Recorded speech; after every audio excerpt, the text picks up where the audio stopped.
In the present time, as the sun casts a warm glow over the riverside, a woman strolls along with her faithful canine companion by her side. As they were walking along, the woman's dog, full of curiosity, begins to sniff around the ground. The dog pulls out a bone, and alarmed by the dog's discovery, she carefully examines the area, and to her astonishment, she discovers not just one, but two skeletons lying side by side in a shallow grave. In the 1820s, amidst the vast and untamed wilderness of Oregon County, a man named Otis, affectionately known as Cookie, embarks on a treacherous journey alongside a group of lively and rugged fur trappers. One day, Cookie ventures into the forest to find the group some food, but his expedition yields only a modest harvest of mushrooms. Returning to the camp, Cookie is met with the expectant gaze of his companions. Eager to know what he found, with a touch of disappointment, Cookie admits that mushrooms were the only edible thing that he encountered. Unfortunately, the fur trappers responded to Cookie's admission with harsh criticism, and they belittle him for his perceived failure to provide an ample supply of food, their voices laced with mockery and disdain. One night, he comes across King Lu, a half-naked Chinese immigrant on the run for killing a Russian man. Lu then asks Cookie if the cook is around and tells him that he's been traveling for a while and is very hungry. Cookie tells him that he's the cook and brings Lu a jacket and allows Lu to hide in his tent for the night. And the next day, when Cookie wakes up, he sees that Lu had already gone away. When the group sets off to cross the river, he sees Lu had hidden in the cart that the men were pushing. The next day, when Cookie tries to go get a fishing net from the cart, he notices that Lu wasn't there and sees him swim across the river.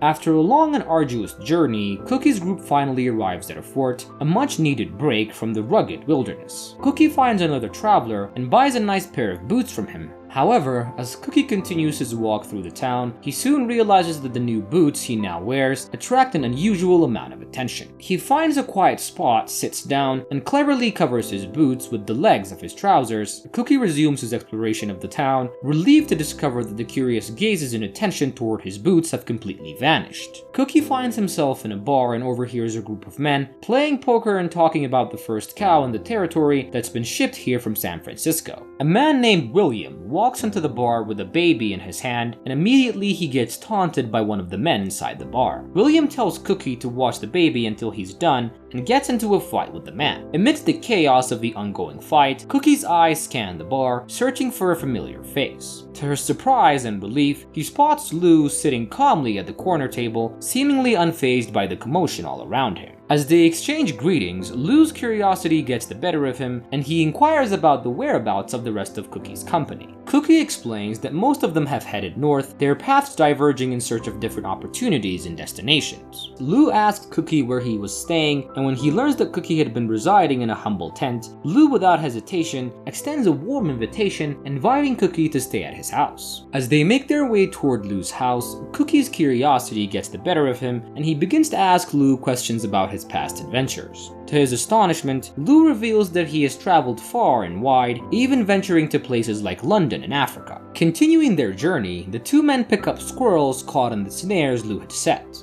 The men then take their catch and make it to Lu's house. As the day unfolds, Lu takes on the task of chopping wood, skillfully preparing a stack for the evening fire. Meanwhile, Cookie busies himself with tidying up the house, preparing a clean and inviting space for their shared meal. Upon Lu's return, the two men settle around the table. In the course of their conversation, Lu's curiosity leads him to discover a piece of Cookie's personal history. Cookie reveals that he originates from the Netherlands, a land far removed from their current surroundings. Cookie opens up about the loss of his parents at a young age and tells Lu about the tragic events that set him on this nomadic journey, constantly moving from place to place, never finding a true sense of belonging at any place that he stayed at. Lu tells Cookie of his ambition to start a farm and mentions the land to the south of here are wide open and ready for the taking, while Cookie talks about opening a bakery or a hotel in San Francisco someday, a place fit for travelers. The two men discuss their dreams, and Lu notes the fact that everything needs capital and that poor men don't stand a chance to get ahead without some kind of fortune or committing a crime. Meanwhile, the outpost's first milk cow has arrived, but her mate and calf have died on the journey.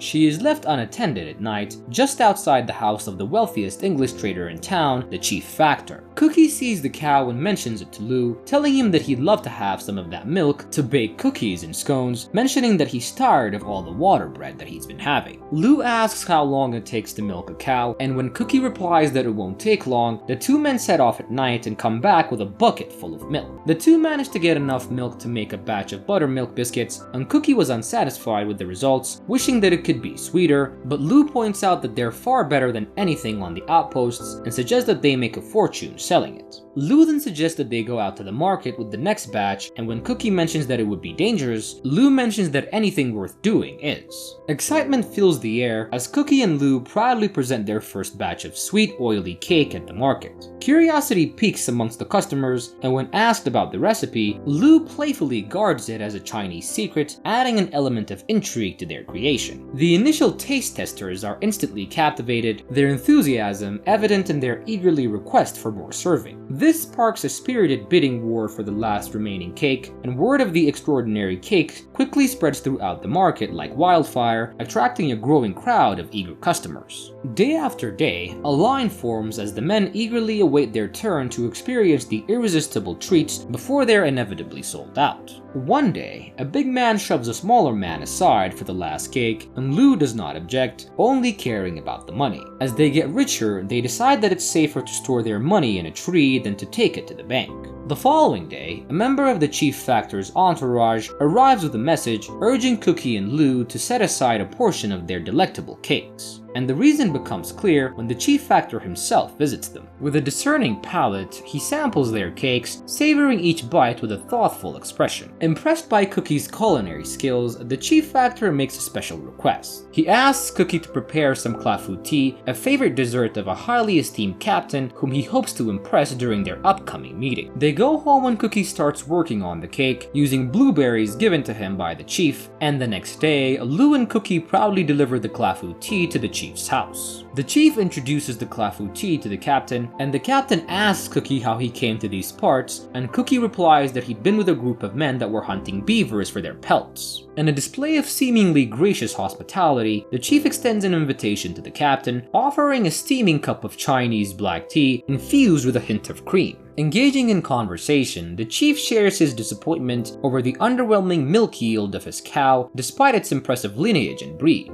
The captain's astonishment grows as he discovers that Chief owns a cow, and eager to share this revelation, the chief leads the captain, Cookie, and Lou to meet the cow, who warmly recognizes Cookie and affectionately nuzzles him. That night, Cookie urges Lou to leave the town now, sensing danger, but Lou jokes that the chief won't sense anything, calling him a fool that talks about London and Paris as if he were a woman, and Lou also insists that they don't have the money to get to San Francisco, and that they should take the advantage of this opportunity and take what they can while they still have the chance. The following night, they return to milk the cow once more, and one of the chief's restless men ventures out to the estate in search of the chief's missing cat, which had wandered away from the house. Lou sees the man calling out for the cat with a lantern in his hand and gives a signal to warn Cookie, but the tree branches break before Cookie hears Lou's warning call, and the man runs back home and calls the others, raising a warning. They run as the alarm is raised, and after the captain sees the pail and stool, he informs the chief factor his cow was being milked all along. The chief realizes who's been stealing milk from his cow, and in a fit of rage calls out Cookie's name. The chief, along with the captain, chase after Cookie and Lou in the forest, spreading to cover more ground. As they continue to flee, they encounter a wide river blocking their path, and without hesitation, Lou boldly leaps across the rushing water, and on the other hand, Cookie, feeling a surge of apprehension, decides to take a different approach, seeking an alternative route to cross the river. However, his cautious decision proves unfortunate as he loses his footing and trembles down a steep hill, momentarily losing consciousness. When Cookie awakens, he finds himself in the comforting embrace of a modest shack where an elderly Native American couple extend their warm hospitality. Grateful for their care and assistance, Cookie expresses his deep concern for the missing friend that he has and emphasizes the urgency of finding Lou. With renewed energy, Cookie bids farewell to the kind couple and resumes his quest to reunite with Lou, whose whereabouts remain a mystery to him. Determined to find his friend, Lou takes a bold step and trades his precious buttons for a canoe. With a sense of urgency, he sets off downstream, navigating the river in search of any signs of Lou's whereabouts. Meanwhile, back at the shack, the Chief Factor's men arrive and they rummage through the house. But they were unaware that Lou watches from a hidden vantage point, his heart pounding with a mixture of fear and determination. He observes their every move, praying that they don't discover his presence. As the men scour the area, Lou's keen eye spots the tree where they hid their hard-earned money, carefully stashed away for their future endeavors. With a calculated plan in mind, Lou waits for the opportune moment and retrieves the money from its hiding place, his heart filled with a sense of relief.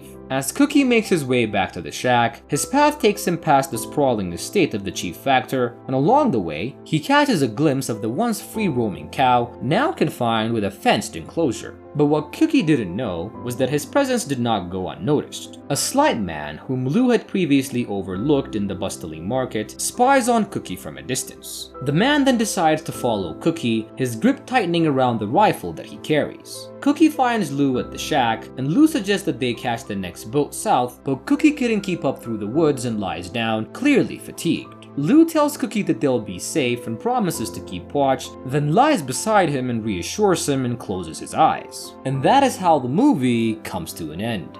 I hope you guys enjoyed the recap. Make sure to leave me a like, leave a comment, also subscribe to my channel. I love you guys so much and I promise to see you on my next recap. Bye!